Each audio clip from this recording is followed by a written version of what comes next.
कभी कभी सबसे खतरनाक साजिश वो होती है जिस में असल मुजरिम खामोश रहता है, लेकिन सजा किसी बेगुनाह को मिल जाती है। क्या राधिया भी एक ऐसी ही चाल का शिकार हो चुकी है? कचन के खिलाड़ी के मुकाबले में हर कंटेस्टेंट अपनी कामयाबी का ख्वाब लेकर आया था, मगर किसी ने सोचा भी नहीं था कि ये मुकाबला चंद लम्हों में पुलिस केस में बदल जाएगा। जैसे ही समायरा राधिया के हाथ का खाना चुकती है, उसकी तबीयत अचानक बिगड़ जाती है और पूरा सेट खौफ व हिरास में डूब जाता है। वाक़ये के फौरन बाद माहौल ऐसा बना दिया जाता है जैसे असल मुजरिम पहले ही पकड़ा जा चुका हो।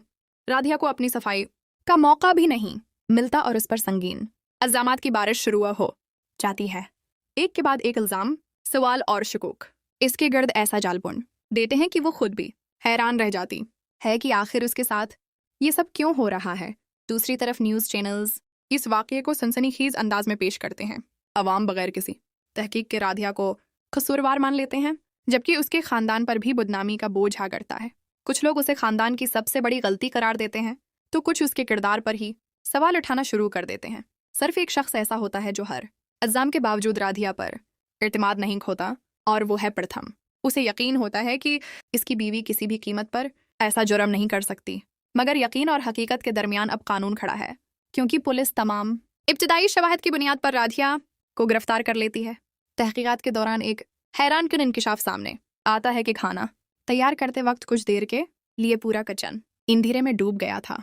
यही चंद लम्हे अब इस पूरी कहानी का सबसे बड़ा राज बन चुके हैं।